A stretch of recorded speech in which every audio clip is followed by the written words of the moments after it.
Good afternoon. Good afternoon, and welcome to the John F. Kennedy Jr. Forum. My name is Miyu Kumakura. I am a junior studying government at the college, and I'm a member of the JFK Jr. Forum Committee here at the Institute of Politics. Before we begin, please note the exit doors, which are located on both the Park side and the JFK Street side of the forum. In the event of an emergency, walk to the exit closest to you and congregate in the JFK Park. Please also take a moment now to silence your cell phones. You can join the conversation here online by tweeting with the hashtag JFK Jr. Forum Live, which is also listed in your program. Please take your seats now and join me in welcoming Professor Matthias Rees.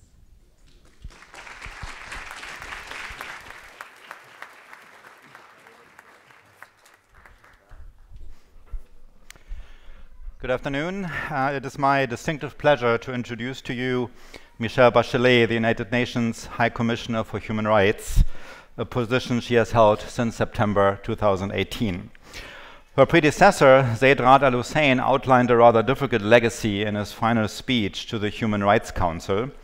In light of the number of ongoing armed conflicts accompanied by a lack of prevention or intervention owing to Security Council vetoes, in light of increasing xenophobia in Europe, in light of millions of refugees forced to leave home, and in light of the precarious shape of religious and political freedoms and the rise of authoritarian governance, Zeid asked whether we have all gone completely mad in acquiescing to human rights violations in a world with enormous resources to do more about them. This is one of my most famous quotes from the Human Rights Landscape from 2018. Have we all gone completely mad? In her own first speech to the Council, High Commissioner Bachelet pointed out somewhat more diplomatically that, quote, "This is a time of many setbacks for human rights," end quote, but added that it is also one of great opportunity, drawing attention to the fact that we are standing on a strong and living body of law and norms, reflecting the universal values that bind humanity. The Council, by the way, as you may have read in the news the last 24 hours, as of yesterday, saw several countries elected as new members with rather problematic human rights records. Venezuela, first of all, but then also Brazil, Poland, Indonesia, Sudan, Mauritania, and Libya, now all members of the Human Rights Council. Now, prior to becoming the High Commissioner, Ms. Bachelet served as President of Chile twice, 2006 to 2010, and 2014 to 2018. It is, by the way, in Chilean history rather unusual for a president to be re-elected, and it cannot happen consecutively, so there has to be time in between. In between, she served as the inaugural executive Director of UN Women, the UN's main entity to enhance gender equality and empowerment of women. That it is in this manner that she spent the time between her two presidencies is, of course, no anomaly in her CV. Earlier, her cabinet was composed unprecedentedly of an equal number of men and women. She introduced legislation in Chile guaranteeing equal pay for equal work in the private sector, regardless of gender, and she formed a new ministry for women and gender inequality, areas that, of course, include only a part of two legislatively very busy presidencies. When she became the High Commissioner, she was amply prepared, not only because of her tremendous international standing, she was also prepared in a different sense, namely in that she and her family themselves experienced severe abuse in the early years of the Pinochet regime. After release from her own detention, she went into exile in Australia first and then later in the German Democratic Republic. And upon returning home to Chile, she worked as a pediatrician and then also resumed political activities, which then eventually led her to the presidency in 2006. As High Commissioner, one could say she hit the ground running. To mention just a few countries with which she has had disputes since then, in September 2018, she expressed concern about the situation in Xinjiang. China called for her to respect its sovereignty in response. In June this year, she raised concerns over the shrinking democratic space in Brazil and criticized the government of Brazil for its encroachment upon indigenous and conservation areas, conflicts in which, in fact, several human rights activists had gotten killed. President Bolsonaro asked her to respect Brazilian sovereignty and not to bother him with her bandit human rights concerns. Earlier this month, she was in a dispute with Scott Morrison, the Prime Minister of Australia. Morrison had criticized the UN, pointing out that Australia did not appreciate an ill-defined global community and an unaccountable internationalist bureaucracy. To which High Commissioner Bachelet responded that the UN merely treated Australia in the terms of international standards that Australia itself had so admirably helped create. The point of human rights discourse, of course, the point of human rights standards, of course, is that how governments treat their people is not entirely up to them, which in turn was a practice that has not served humanity terribly well. If a High Commissioner gets into scuffles with governments of countries as different as China, Brazil, and Australia about human rights standards, then we know she is doing a great job. So please, without further ado, now join me in welcoming the United Nations High Commissioner for Human Rights, Michelle Bachelet. Thank you, Matthias. Thank you.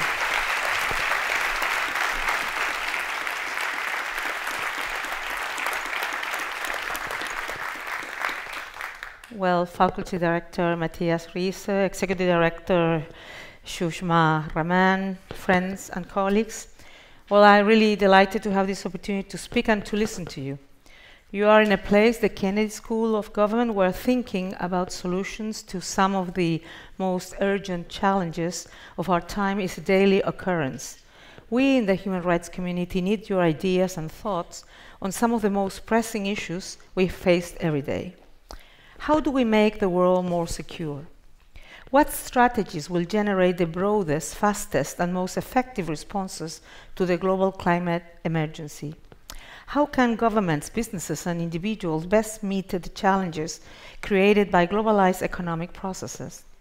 Can freedom of expression, information, thought, and belief survive in an era when 36-degree surveillance by corporations and states is possible? Or will it soon be game over for the right to privacy and many other fundamental human rights?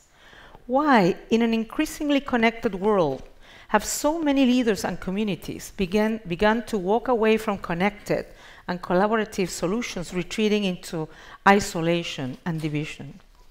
In a world of intensifying inequalities, how can we construct justice, human dignity, and equality for every human being, regardless of sex and gender, race, religion, migration status, or any other characteristic? These are urgent questions. The lives of all of you here today and of your children may be shaped by these policies that world leaders devise or fail to devise in response to these issues today. And all of us have a responsibility to influence those policy choices. Here I'm speaking to you not only as former head of state and government or as a UN official, but also as a mother, a grandmother, but also as an ordinary human being who cares about our world as all of us do. I view politics as an essential effort of hope and positive construction. It is about doing the best we can because we care and because we must. Within that struggle, I am, as I said, a strategic optimist. I have to recognize tactically not so optimistic. I know that if we're going to try to shape better policies to meet these global challenges, we need first of all to believe that success is possible. So let me begin this discussion by emphasizing that yes, we can meet these challenges. Human beings have faced many tests, and generation after generation have advanced solutions. Nations have given the right to vote or full participation to large numbers of people who were previously deprived of those rights, including for many of our countries to have the population, women. Some countries have brought millions of people out of poverty and enabled their access to higher education, quality health care, and greater dignity. These have been enormous gains for the cause of human rights. They were achieved in the face of tremendous difficulties, political, economical, social, and cultural. And they have strengthened our societies, opening the path to greater advancement in every field. So while it won't be easy, I do want to assure you that this is not the time for despair. any more than it is a time for disillusionment or disengagement. Now let's look at what the challenges are and how they can be addressed. Climate change. Climate change is affecting every region of the world, and its implications for human rights in the very near future could be catastrophic. Already, it is driving a sharp increase in global hunger, which, according to FAO, has increased this year for the first time in a decade. WHO expects climate change to cause approximately 250,000 additional deaths per year between 2030 and 2050 from malnutrition, malaria, diarrhea, and heat stress alone. In many nations, chaotic weather patterns and other manifestations of our environmental emergency are already reversing major development gains, exacerbating conflict, displacement, and social tension, hampering economic growth, and shaping increasingly harsh inequalities. The economies of all nations, the institutional, political, social, and cultural fabric of every state, and the human rights of every community will be impacted. Being a strategic optimism is not about cultivating illusions. It's about clarity. And although this reality is grim, and the window of opportunity for action is closing, there is still time to act. We live in an era of tremendous innovation, more thoughtful approaches to our use of natural and renewable resources, policies which protect and empower marginalized communities, including various social protection initiatives, and better strategies by businesses across their supply chains can be good for the environment and promote greater human dignity and rights. Human rights principles and human rights law can inform and strengthen international, regional, and national policy making in the area of climate change. They can promote policies that increase our resilience and ability to adapt to climate harms, policies that protect the most vulnerable communities, and policies which enable us to benefit from the skills and ideas of every member of society. Effective climate action requires broad and meaningful participation. Effective climate policy will be those which empower women, indigenous people, and others who live in vulnerable areas, who are often members of marginalized and discriminated communities. This requires governments to acknowledge the structural factors which deepen these communities' climate vulnerability, involve them in seeking solutions, and dedicate resources to upholding their rights. Just a few months ago, former High Commissioner Mary Robinson spoke here about climate change. As she pointed out, women are among those who are most deeply harmed, but they may also be able to assist in developing the best climate policies. The same is true of indigenous peoples. Although they are increasingly being driven off their lands by environmental destruction and climate harms, it is the ancestral knowledge and leadership of the indigenous people that have allowed many of humanity's forests and other resources to still exist. Traditional fire management, weather early warning systems, rainwater harvesting, traditional agriculture techniques, and coastal marine management are examples of their potential contributions. I'm encouraged by the increasing recognition of the right to a healthy and sustainable environment in over 100 national and regional laws, which defines the relationship between the environment and human rights. To each of us, a healthy environment is no less important than the food we eat, the water we drink, and the freedom of thought we cherish. And we need to be able to hold to account those who create obstacles to the achievement of this right. But let me move on a little, but not very far. One of the characteristics of the challenges that we currently face is that they are as tightly interlinked as any ecosystem. We cannot tackle climate change, vast movement of people, rising tensions and conflicts, or sustainable development unless we also deal with inequalities. And I would argue that we cannot effectively deliver on any of those issues unless we uphold and promote the full range of economic, social, cultural, civil, and political rights. Looking now at inequalities, as the UN Secretary General Antonio Guterres has highlighted, half the world's wealth is held by people who could fit around the conference table. 4 billion people have no access to safety net or to any kind of social protection. The world's poorest and most marginalized people live with the worst impacts of austerity, injustice, climate change, and poverty. Inequalities in income, wealth, access to resources, and access to justice are currently growing across every region of the world. They are an affront to the principles of equality, dignity, and human rights for every human being. They result from poor governance, corruption, lack of rule of law, discrimination, and weak or biased institutions.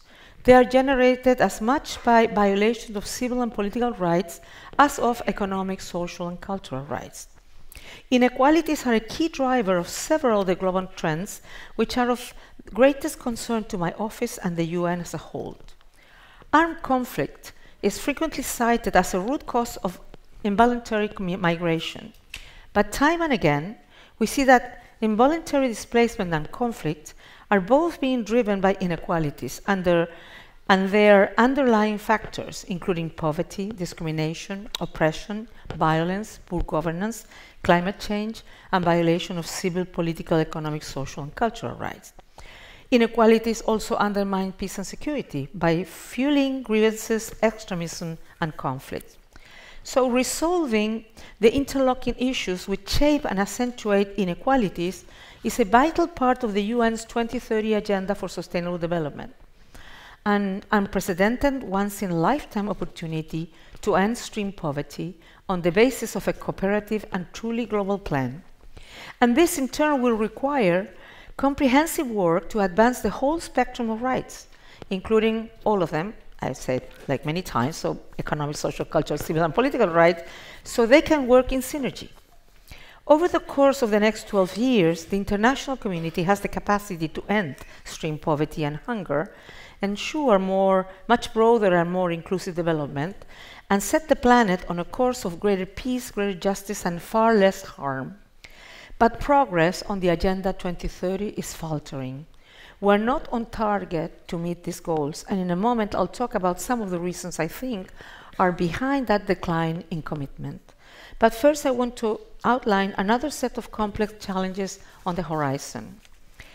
The digital ecosystem now influences a large and growing portion of our lives, and this is in many ways a very positive thing.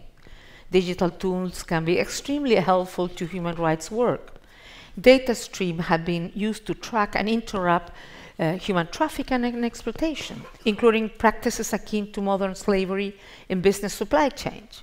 Spikes of hate speech and other online indicators of rising tensions can constitute early warning of impending violence. Monitoring this phenomena can help officials act quickly to prevent violence. But it's also more and more evident that there is a dark aspect to the digital landscape. The internet is increasingly a space of threat for human rights defenders. People are attacked or abused by private actors purely because of their activities online in support of human rights.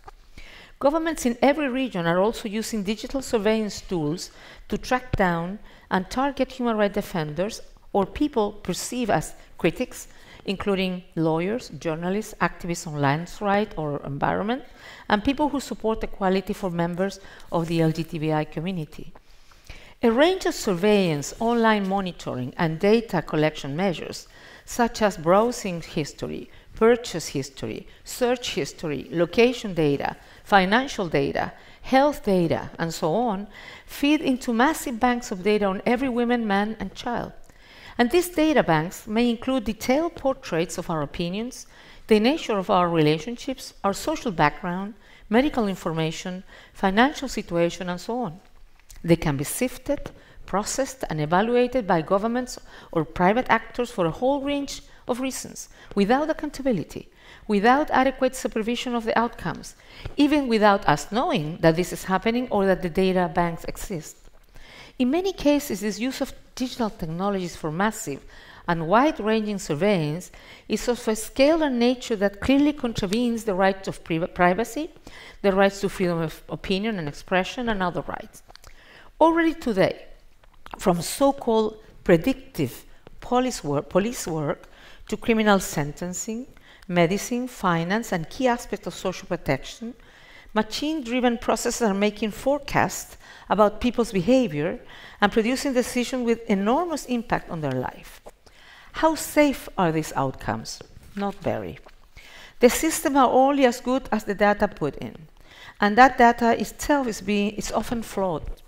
In many cases, artificial intelligence-based predictions appear arbitrary and unjust, in addition to exacerbating the systemic discrimination embedded in society.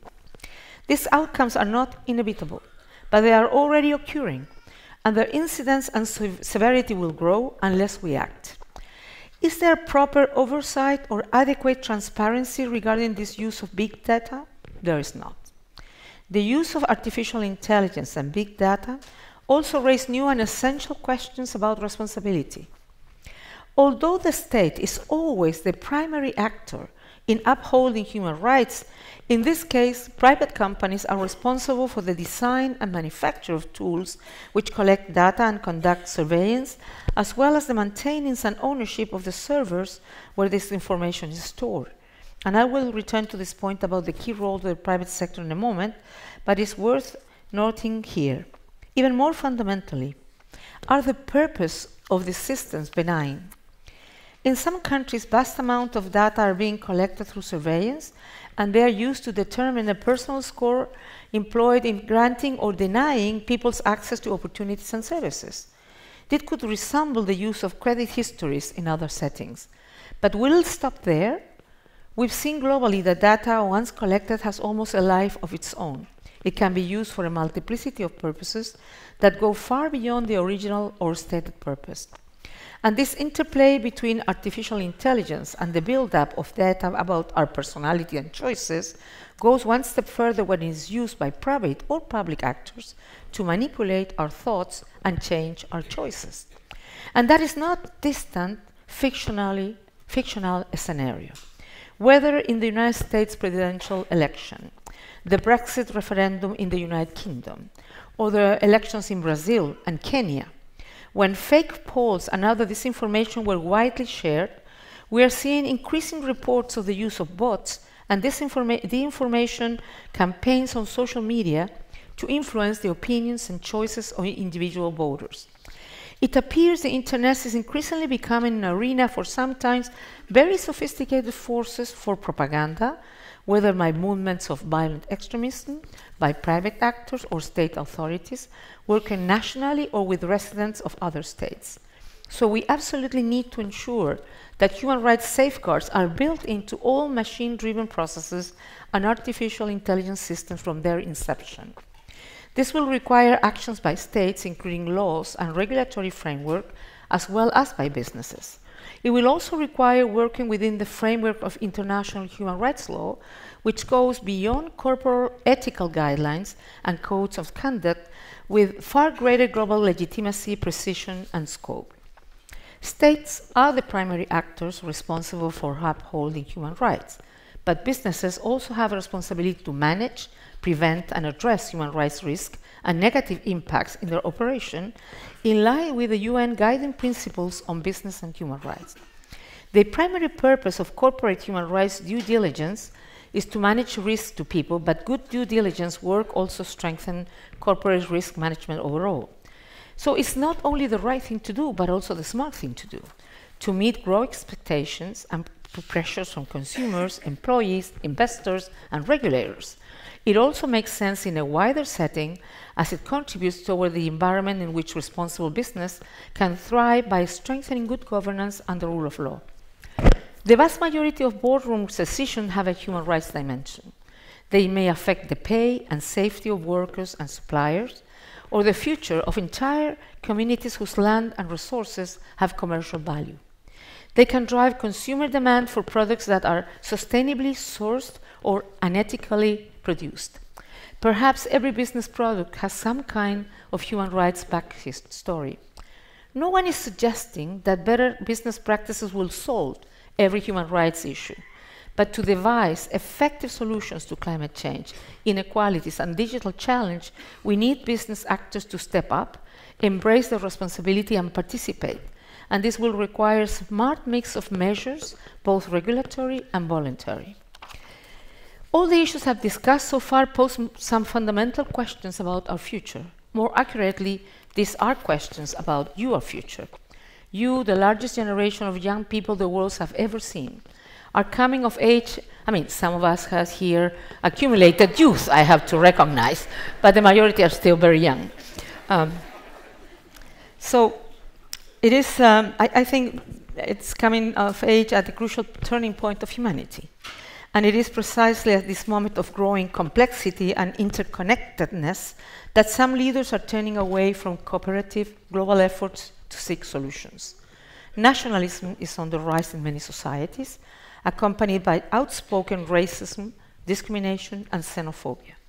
It is striking to know how much hostility against women, racial or religious minority, and migrants is whipped up in online spaces where hate and isolationism flourish, and how rapidly these attitudes can become part of the wider public discourse. From there, they may go on to distort public policies with even more dangerous and disturbing consequences. Regarding women's rights, for example, where there has been tremendous progress, not only in my lifetime, but in the lifetime of even the youngest person in this room that is speaking somewhere there. In almost every workplace and institution in this country, there are more and more women in leadership positions. And this is true of many countries in the world. Not enough, though, but it's improving a bit. Issues that were once considered private, such as domestic violence, or that were normalized, such as sexual violence in conflict, sexual harassment in the workplace, or seen as trivial, such as maternity and paternity leave, are taken far more seriously as a matter of public policy. More and more governments talk about women's rights as human rights, and women's rights and gender equality are acknowledged as legitimate and indispensable goals. Maternal mortality has been halved, and the availability of and use of contraceptives have sharply increased. Women live longer, we're more healthy, we have more opportunities to develop skills, and broadly speaking, we have more choice. But there are still many issues to be addressed.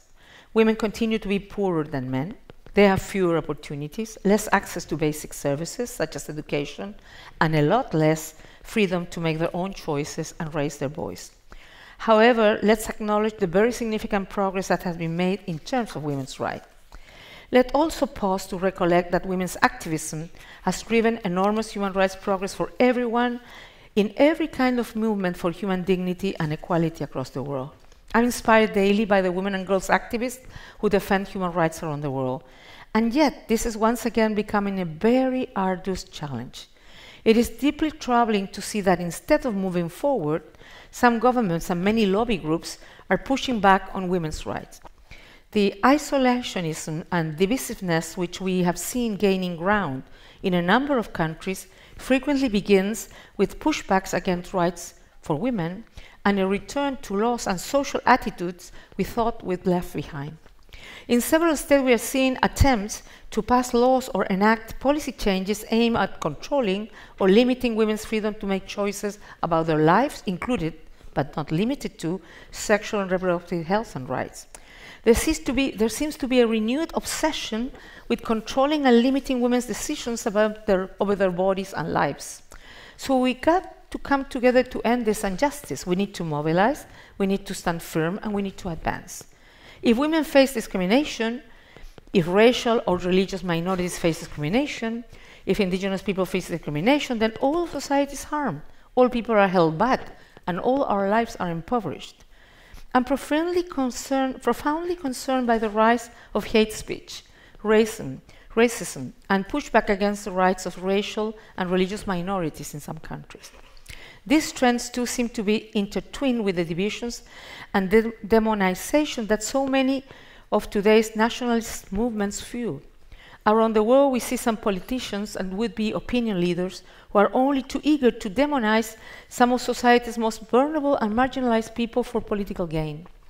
This constitutes a clear attack on the core of the human rights agenda, which is the equality of every human being. We're seeing a revival of anti-Semitic and anti-Muslim attitudes and violence in many countries. We're witnessing what seems to be a revival of openly voiced racism. Recognition of the equality and rights of LGBTI people has progressed significantly in many countries in the past decades, but these advances too are increasingly suffering pushbacks. So it is essential that we defend and protect LGBTI communities from violence and discrimination. There should be nothing controversial about stopping people being murdered or executed by agents of the state simply because of who they are or whom they love. LGBTI people are entitled to the same rights and the same protection as everyone else. And as I pointed out earlier, public narratives about migration and asylum are also object of misinformation as well as xenophobic and racist attitudes. Currently, there are about 272 million international migrants around the world. Walls and barriers are built to keep them out. They are demonized, treated like criminals, arbitrarily detained in appalling conditions, and sometimes even separated from their children. To avoid such measures and to avoid the physical attacks and abuses that are so frequent in their voyages, tens of millions of migrants must move and live as invisibly as possible. Undocumented, marginalized, many migrants live and work for years and decades in situations of extreme vulnerability, discrimination, and abuse. Already this year, we know of the death of more than 2,500 migrants who have died while undertaking precarious journeys seeking safety and dignity. The true figure is almost certainly far higher. Although no state is obliged to accept every person who arrives at its borders, all human beings are bound by the basic value of compassion, the recognition of our common humanity. Desperate human beings seeking safety and dignity are victims, not criminals. They are people just like us, with exactly the same fundamental human rights. They are largely moving because they have no other choice. Denying this reality will bring security to no one. It can only vastly increase the magnitude of the suffering of the many individuals, deepening poverty, grievances, and tensions around the world. The Global Compact for Migration, adopted by an overwhelming consensus of UN member states in 2018, reminds us the human rights of all migrants must be, and I will quote, respected, protected, and fulfilled at all times. It inspires us to greater international cooperation to address global inequalities, environmental degradation, and other human rights violations which compel people to leave their homes. It is about cooperating to reduce inequalities, protect the rights of all people on the move, and ensure greater freedom and opportunity for all. In my service as a head of state and head of government, I learned many things. And one was very simple, and I have said it before, but let me repeat it here. There was rarely a serious gap between the interests of humanity and the national interest of my country. If a policy seems in the short term to advance a narrow interest but hurts the future of humanity, that policy is surely counterproductive. We sometimes hear human rights being dismissed as supposedly globalist, as opposed to the patriotic interest of a sovereign government. But how can any state's interest be advanced by policies that damage the well-being of all human beings? We will not solve our problems in isolation. To be sustainable and effective solutions to complex global issues like climate change, global inequalities, mass movement of people, transboundary conflicts, or epidemics must be cooperative. And they must uphold human rights. The right to equal protection of the law, the right to life, liberty, and security of person, the right to education, to health care, food, shelter, and social security, the right to be free from any form of discrimination, the right to freedom of expression and the right to privacy, the right to freedom of thought, conscience, and religion, the right to due process and fair trial, the right to be free from torture and from unlawful or arbitrary arrest or detention. The force of these and other fundamental rights binds us together as human beings, regardless of our sex, race, belief, sexual orientation, nationality, migration status, or any other factors. These core values and principles are essential to the maintenance of our mutual peace, prosperity, and sustainable development. Today, around the world, many courageous young people are marching to defend freedom and the environment. Policymakers need to listen to their demands. Leaders, not just political leaders, but also social and business leaders too, can and should encourage greater participation and involvement of young people whose lives will be shaped by the issues that are coming to the fore right now. As High Commissioner, I'm determined to work with states because, as I said, they are the primary actors responsible for upholding human rights, to reboot this consensus. No matter what type of government or economic system they have adopted, all member states have an obligation to respect economic, social, cultural, as well as political and civil rights. And this respect for human rights is certainly a moral imperative, but it's also a very pragmatic and practical way, perhaps the only way, to generate truly sustainable development and peace. So in conclusion, let me say this. The world faces many challenges. Challenges too big for one country. Challenges that don't comply with borders. Challenges as immense as climate change, which threatens all of humanity and all human rights. And these challenges are tightly intertwined, as closely connected as the connections which bind the destiny of all human beings on this planet that we share. How do we solve these challenges? As you can imagine, there won't be one simple solution. But there may be a coherent, joined-up approach, a principled set of guidance grounded in a very broad consensus which has demonstrated its value to policymakers for decades. We need to build broader, safer spaces for civic participation and strengthen civic engagement. And within those spaces, wherever it is possible, we need to come together and strive actively for better policies. We need to push for them. We need to stop working in silos as women advocates, refugee advocates, indigenous advocates. In fact, we have to stop working in silos as human rights advocates. We need to find common cause with people working on the environment, climate change, and sustainable development. We need to build new partnerships with businesses, with trade unions, with religious groups, with educators and others to expand the constituency for human rights. And as a new global and digital landscape comes into sharper focus around us, it is essential that people like you, an institution like this one, sharpen your analysis of what has worked best in responding to people's needs. This is true globally, but also nationally and locally. Good governance and sound activism both need to ceaselessly search for new approaches, new strategies, new partnerships, new ways of working. Human rights are not a niche concern for policy wonks. They are the lifeblood, the vital force that sustain every healthy democracy and society. They shape solutions. In anchoring ourselves and our society to human rights principles, we can better face the challenges and uncertainties of coming years. They are our compass through uncertainty. We need to work together, human rights lawyers, computer scientists and engineers, representative businesses, activists, and governmental, intergovernmental bodies.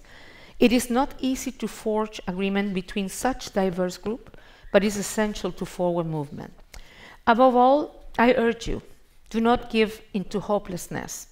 Look within yourself, recognize your values, your principles, and your hope, and act on them. Act in the name of social justice and equality before the law. Stand up for human rights and get involved in advocating responsible, human rights-based solutions to the challenges of the new era. Thank you very much.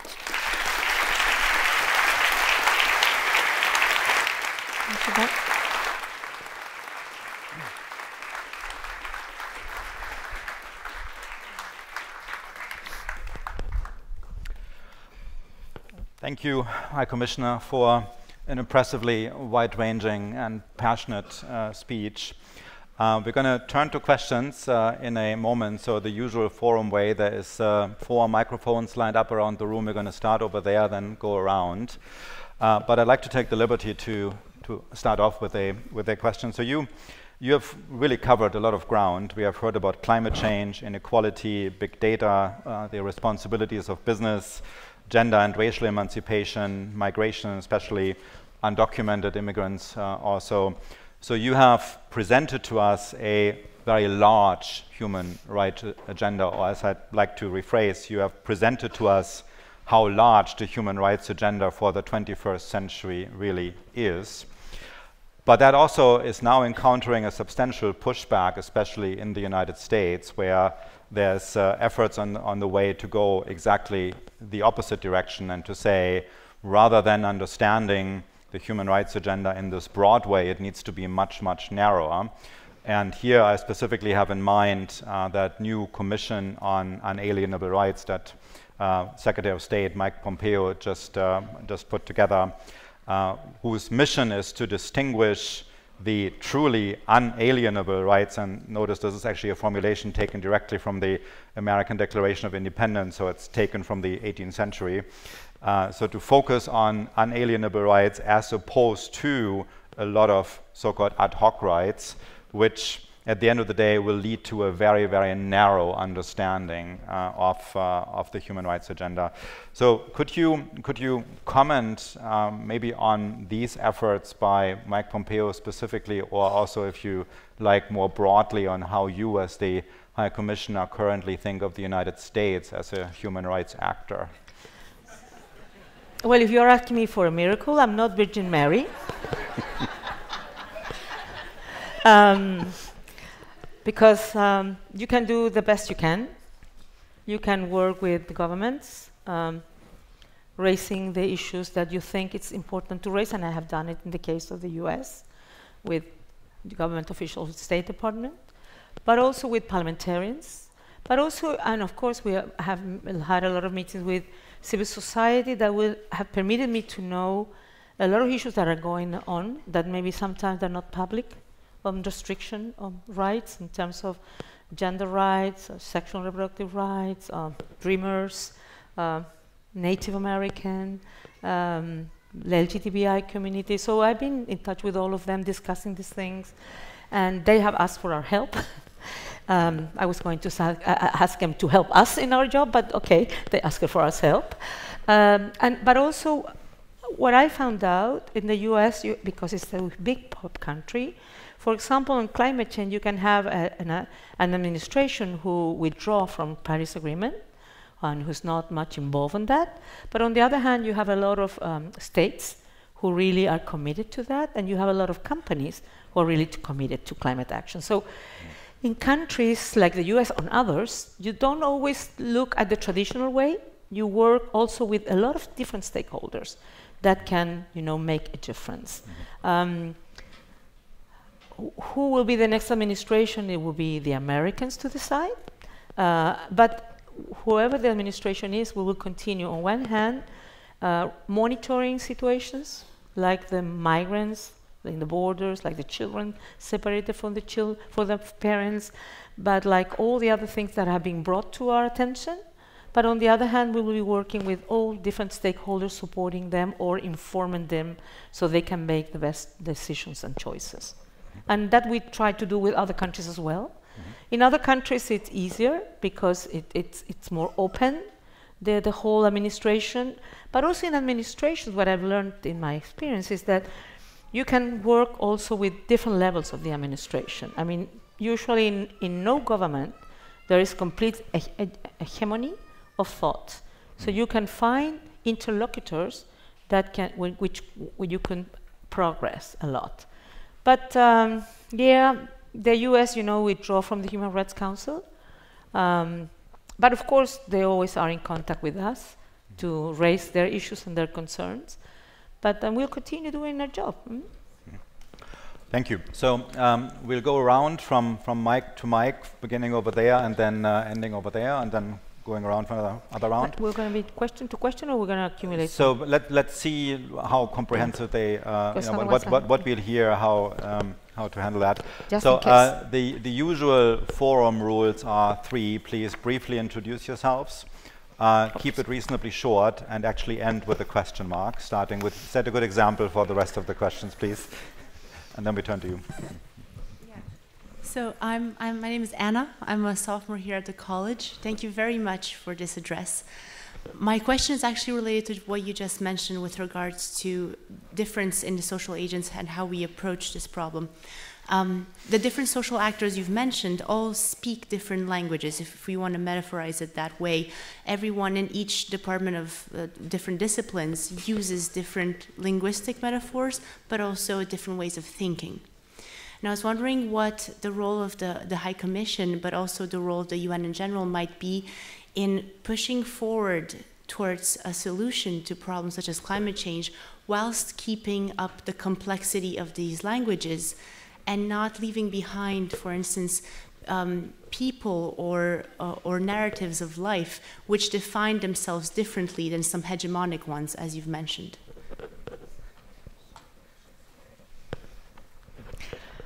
Well, that's one of the things that I've been trying to do since I came to the office, to first of all understand the context where people are working, living, and that could explain their messaging.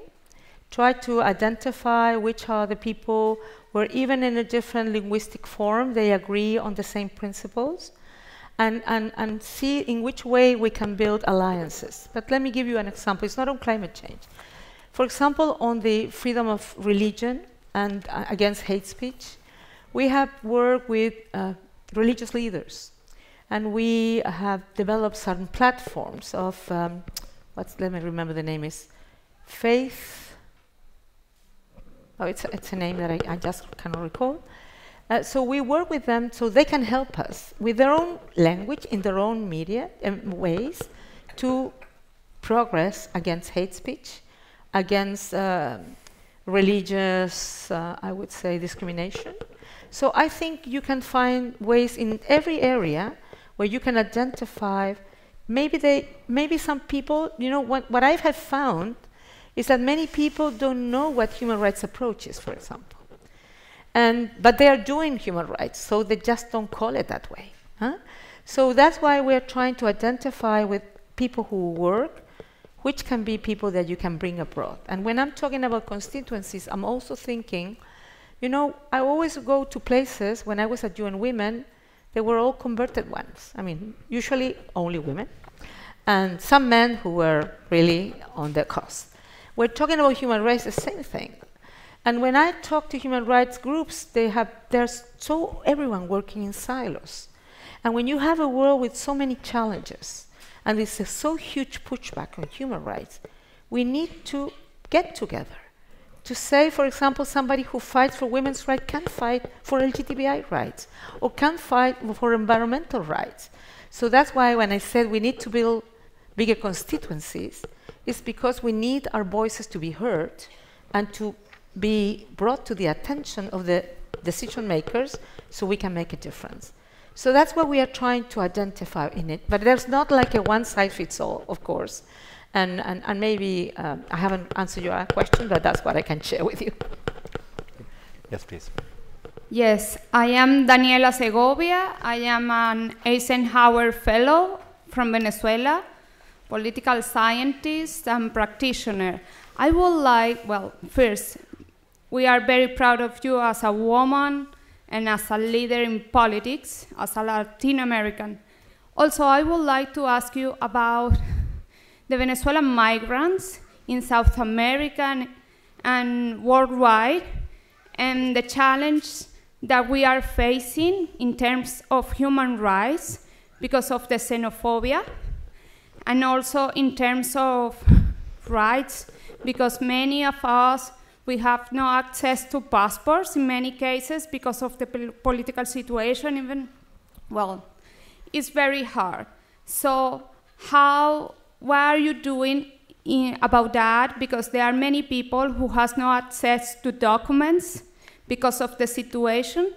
And if you don't have a passport, you cannot access to rights. And the passport, for example, the Nansen passport is given to refugees or asylum seekers. But in the case of a normal migrant, what to do? That is mine. Well, we as the Office of Human Rights, what we do is we make advocacy for migrants' rights, and we create awareness, because in terms of the concrete measures is the Organization of International Migration, the ones who work directly with migrants. We have, though, because the Global Compact of Migration was adopted last year, they created sort of a group of UN organizations. We are part of that with OIM and with the United Nations High Commissioner for Refugees.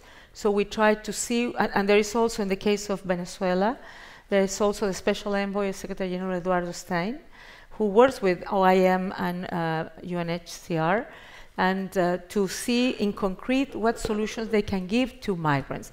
One of the problems, and we are really concerned about what we have seen on xenophobia in many places that have led to even killings of some people. We have been raising that with the concrete governments in Colombia, in Ecuador, in Peru, because we have seen that they need to ensure migrants' safety and opportunities. Also, when I went to Mexico, there was a lot of migrants, some of them who wanted to cross the border, but either they couldn't or they accepted the proposal of the Mexican authority to stay in Mexico.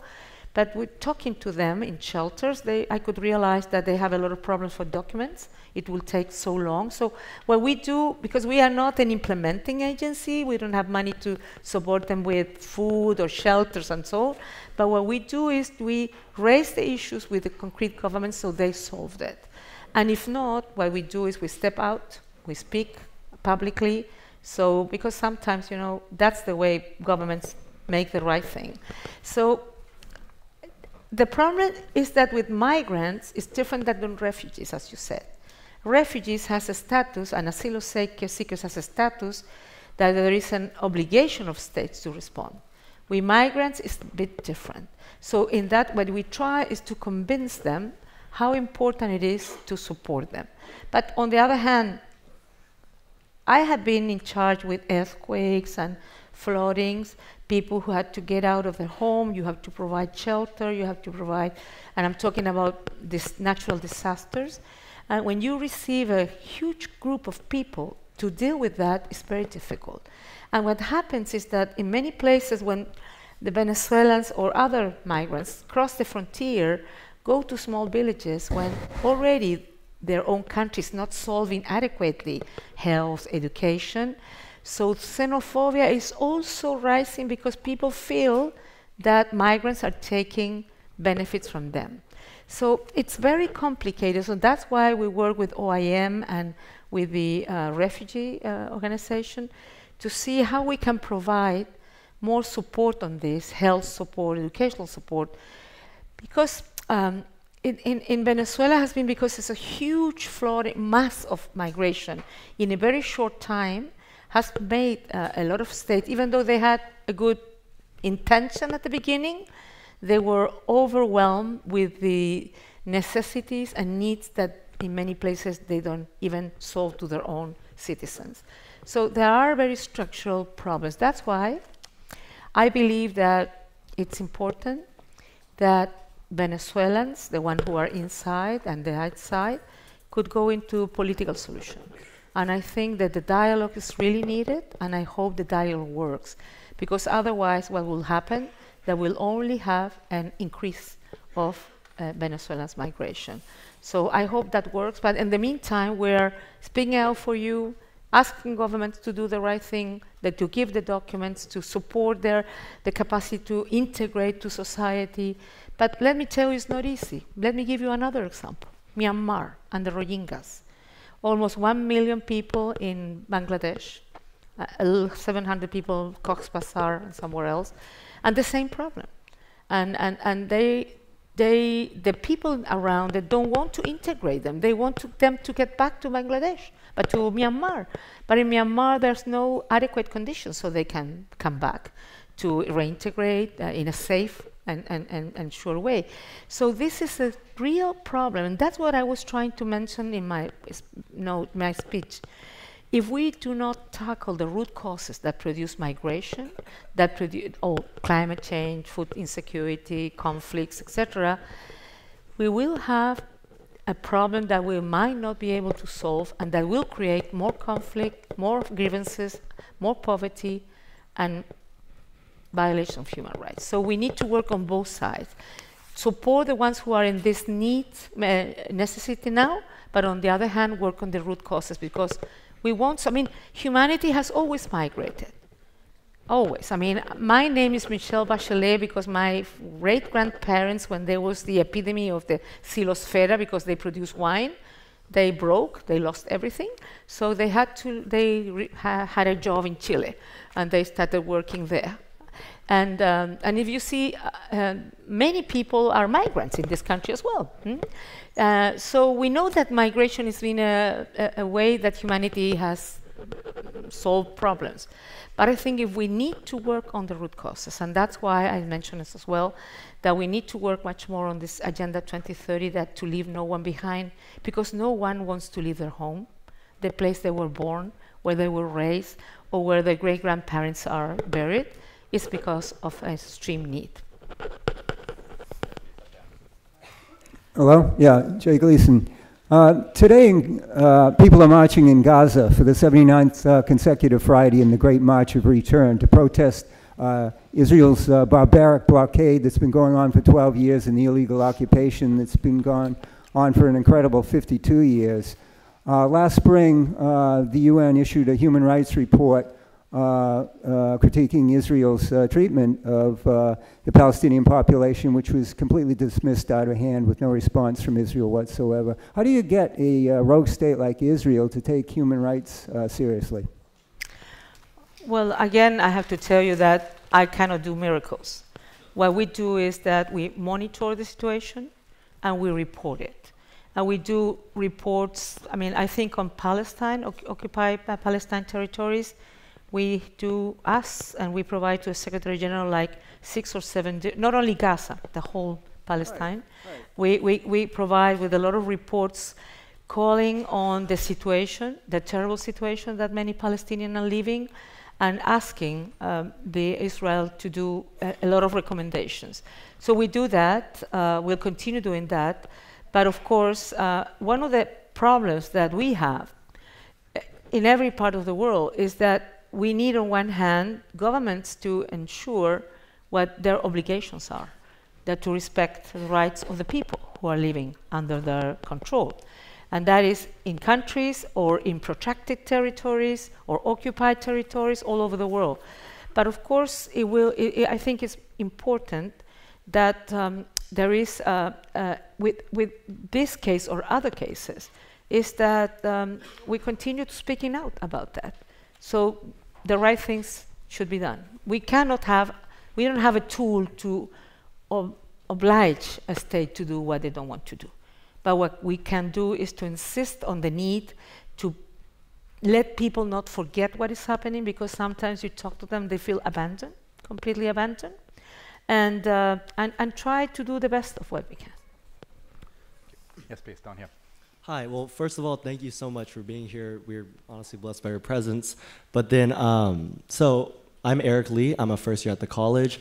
I was wondering that given China's rising global power as a semi-authoritarian state, as well as the fact that it's not exactly listening to the UN and the global community, what are concrete actions that we could take in order to address its humanitarian injustices, as well as its use of technology for oppression?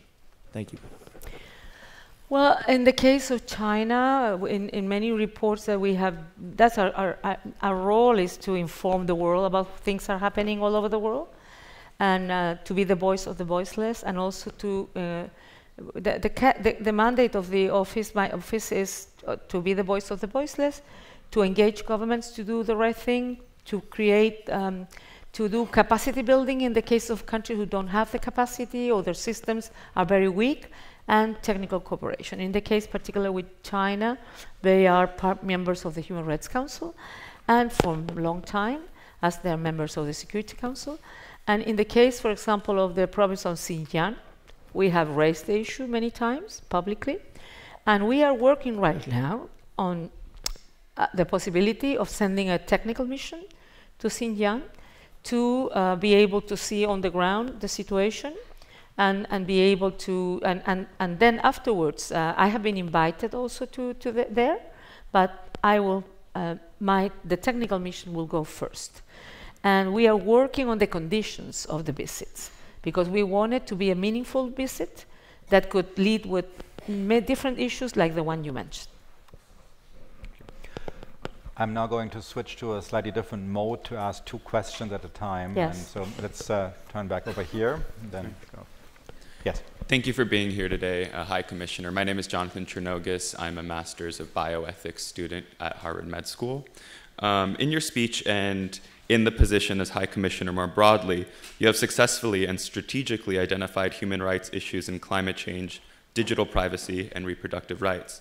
As a medical doctor, have you given thought to the human rights implications of heritable gene editing and the acceleration and development in that regard? Can you repeat the last part? Heritable gene editing and its acceleration of that technology. I have no idea about that. Okay. And I haven't worked on that, to be honest. I won't tell you any lie. But then afterwards you will give me the names, so I will do my homework, okay?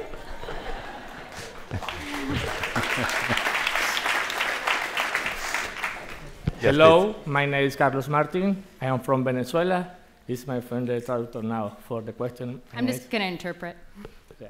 Señora Michelle Bachelet, ¿cómo le explica usted al mundo, y en especial a los 40 millones de venezolanos, Ms. Bachelet, how do you explain to the world, and especially to the more than 40 million Venezuelans, que su oficina hace meses dio un informe donde se daba a conocer que Venezuela, o el gobierno de Maduro, era dictador? that a couple of months ago, your office issued a memo saying that the government of Venezuela and its leader, Maduro, was a dictator.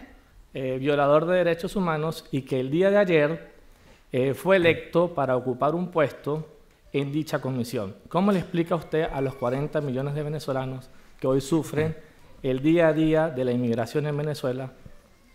And that just recently, Venezuela was elected to be on that same commission that issued the memo, and how can you explain that to the 40 million Venezuelans who are suffering under that government? Y que el día de ayer amaneció muerto, asesinado por el régimen, una persona que fue concejal de Petare. And how do you explain that yesterday, in the morning, somebody was killed Concejal de Petare. who was a counselor to Petare? Before you respond, I have a feeling that we're getting another Venezuela question from Alfredo. Why don't we get that in now? Yes. Alfredo. Thank you, Professor. My name is Alfredo Grafe. I am Venezuelan NPP, trying to maybe have a different approach. I do appreciate what you said. Given your recent visit to Venezuela in June, your really close contact that you had with political prisoners' family, that we know you had, and we appreciate that. At the same time, we had this news yesterday about Venezuelan being elected to the Human Rights Council. Is there something you can share with us and share with Venezuelans to shed some light and give some progress about something has been made in this recent month, especially if you can share about the fact-finding mission that was established and the goals you have, like, yourself established for the Venezuelan case, because we understand your position, we understand the United Nations dynamic, we understand how the world works in this time, and we need facts, we need information we can share with people in Venezuela who usually fall in despair, usually have troubles to get food or medicines, but at the same time, you're given a battle in New York or Geneva. So, especially about the fact-finding mission and how we can make these people accountable and responsible for what they have done. Well, the thing is that, as probably you know, and the people who don't know, is that all the councils, being it Security Council or Human Rights Council, the members are approved and voted by the General Assembly. So the UN has 193 member states, and they decide, and they just chose 14 new members of the Human Rights Council. And they chose, in the case of Latin America, Brazil and Venezuela. It's not us who vote, it's member state who votes. And this is a political thing. And the UN is political. And probably many people would say, how come? But this is how things go. And we don't have any role on this. But having said that, one of the good things is that when the High Commissioner was created, because it didn't exist in the past, in the Vienna Convention, it was exactly to ensure that there will be an independent voice, so whatever political situations were, we have to be the voice of the voiceless, we have to bring violation of human rights to the public opinion, and we have to fight for the rights of the more vulnerable or the minorities or the people who are suffering. So we will continue doing our work as we have done it, because monitoring and reporting, you know the reports that were public. In September last year in the Human Rights Council, there was this resolution, the first resolution, that said that I should have to give an oral report on March session, February session, and written report on June session, and an oral report in September session this year. And we did that. We have done it, but we have been monitoring and reporting for a long time before. I mean, this is nothing new for the office. We have a group of people that have been following from abroad because we didn't have access to Venezuela. We do have now, after the visit, now we have a couple of people there on the ground that can also, and when I went there, I talked to everyone, to government, to opposition, to parliamentarian, but also to victims, to family of victims, to people who have been tortured, and that's why we did the report that we did in June, reflecting what we have been monitoring for a long time, plus what I've seen there.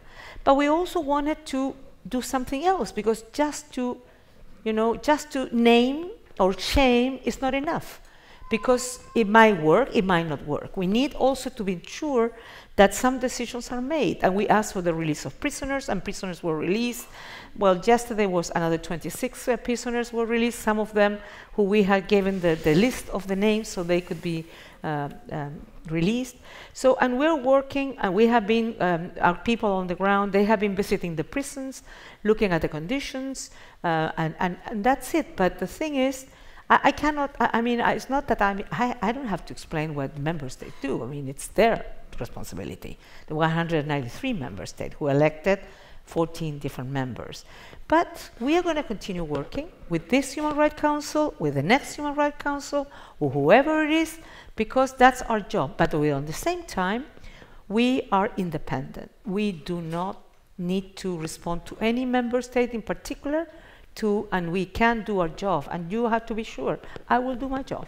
When people thought that I wouldn't do it, they have doubt that I would do it. But I did it because I'm a person who really believe that it's not acceptable, the violation of human rights. Whoever committed it's not acceptable. Neither the abuses, because as you probably know, human rights violations is a term only applied to states, to state. If an armed group, non-state actor violates human rights, it's called abuses. So we monitor human rights violation and abuses, and we report it, and we report. And that report was very well known everywhere. And it will, and I have had meetings with the opposition, with the government, and tried to say, look, this had to stop. We gave a lot of recommendations on what needed to be done.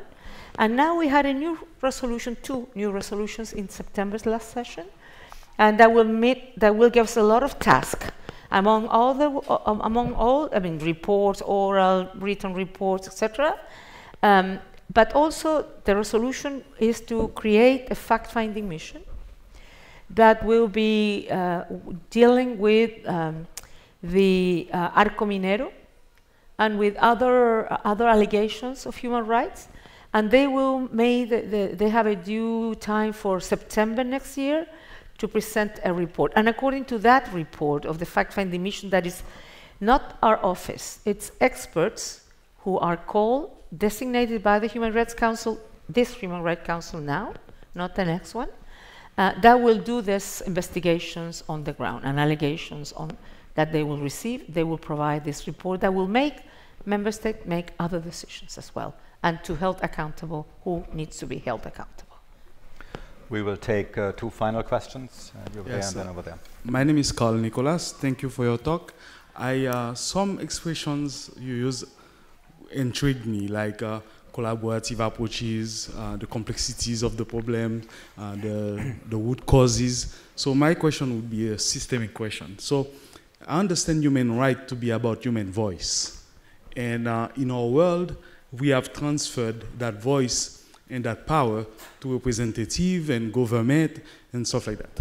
Because we have issues of over-specialization, marginal specialization, and that has caused a lot of complex problems in the world.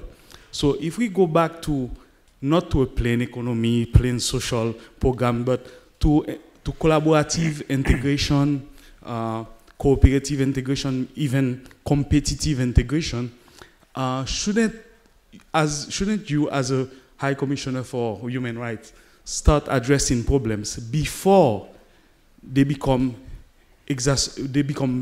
bad, and that you have an urgency to intervene, like addressing the issue of empowering the people empowering the people against the overpowering of government and representative, because I don't know why in times where there is a lot of technology available, we have to have a bunch of people sitting in Washington for such a long time and having access and being accessed by lobbyists and the powerful of the world and causing a lot of problems in the world that are becoming human rights problems. So shouldn't we have, I'm a moderate, shouldn't we have a balance where people, representatives could work where they come from so that they can be closer to the people and so that we can have a balance of power in the world to fight against human rights. Thank you. And the last question. My name's Jane Perlez. I'm a fellow at the Shorenstein Center, and I've just spent 6 years in Beijing for the New York Times. I'd like to follow up on your statement about asking for real access to the camps in Xinjiang. As I understand it, your technical team has asked for unfettered access. How are you ensuring that the Chinese are going to do this, and how far along are you in your negotiations? Do you think this will ever happen? Thank you. Well, when I'm speaking about collaborative approach, I was trying to bring the attention to that we have common challenges and that no country by itself will solve it. So to withdraw from spaces where you can deal with climate change or human rights is not the best approach. And I think you know what I'm talking about. So what we are saying is we have global challenges, we need global responses, because there's no such a country alone, even if it's a powerful country, that could be able to respond to the current challenges. Of course, we need to, what we do in terms of what you were mentioning is we do that. We empower people. We work with civil society. We work with human rights defenders. We support them. We support them with different things, with training where they need that. We support them, protecting them, stepping out when they are in danger. And we support them with the rest of the UN agencies, because it's not only us. We work at the country level. For me, the most important thing that we do is at the country level. But we are a small group. We don't have much presence. We have presence in 76 countries, but we have, for example, one human rights advisor in the resident coordinator office, or we have a group on a peacekeeping mission, or we have some regional and sub-regional offices, and we have some country offices. I mean, the biggest one that we have is in Colombia for more than 20 years. We have in Mexico, for example, in Latin America, we have Mexico, Honduras, and Guatemala. In other places as well, we have in DRC, in different places, according to the level of conflicts, and of course also of the level of, to be honest, interest of donors to fund our presence there. So we do that. We work not only with governments, we need to work with governments, we need to tell them what they need to do. We need to provide technical capacity. For example, some countries, or let me give a couple of examples. The Maldives, they changed government, came a democratic government, and they wanted to change the constitution, change a lot of laws, so they asked us to provide a human rights advisor. Well, we are in the work because we didn't have the funding, so we tried to work to get funds, and so there's a lot of, and there are some good stories, huh?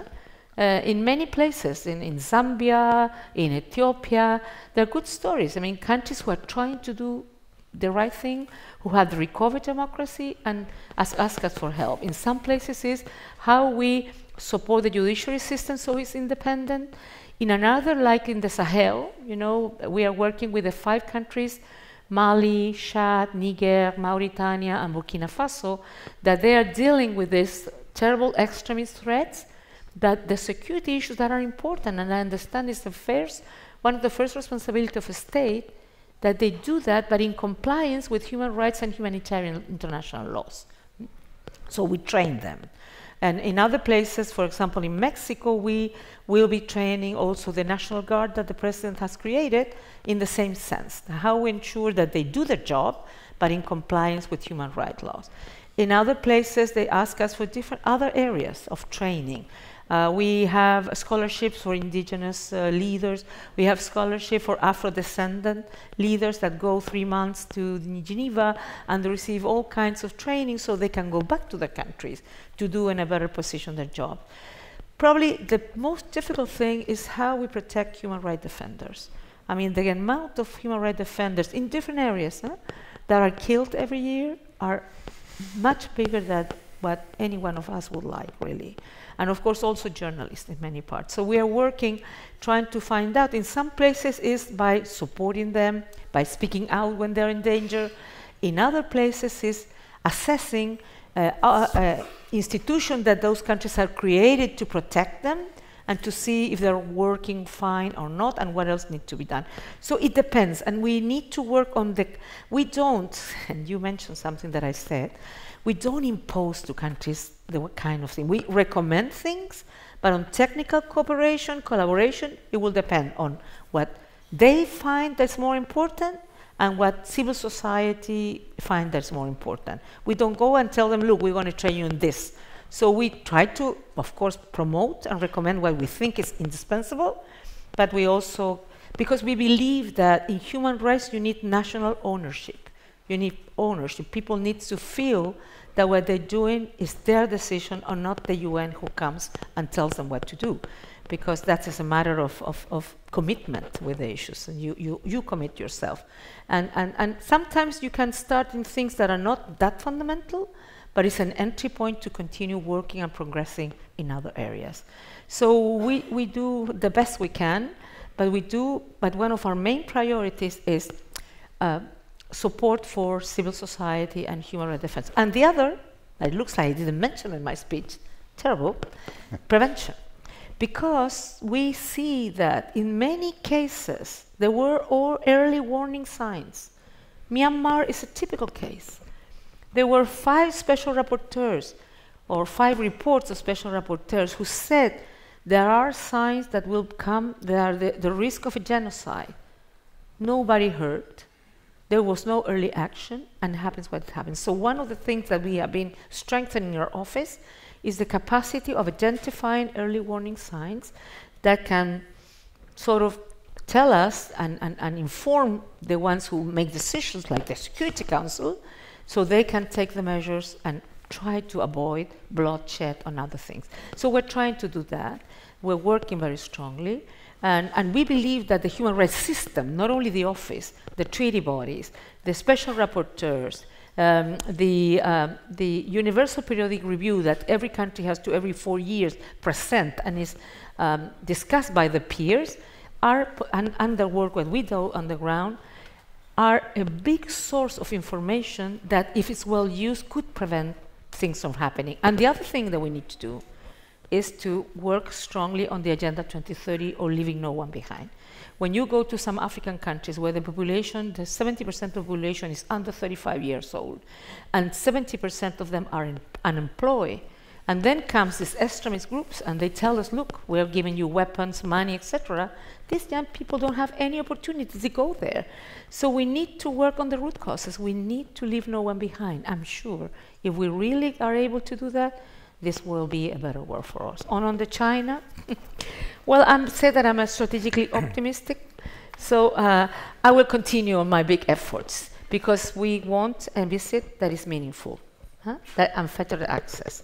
So that's other things that my team is working with them right now.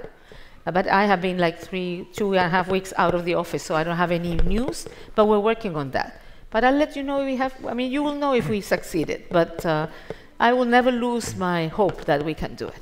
We could go to Venezuela, that it was very difficult. We have people there now that we need, it was the first time in the history of Venezuela that there's human rights people there on the ground. So I will continue because something that I have as a characteristic, I never give up. High Commissioner, you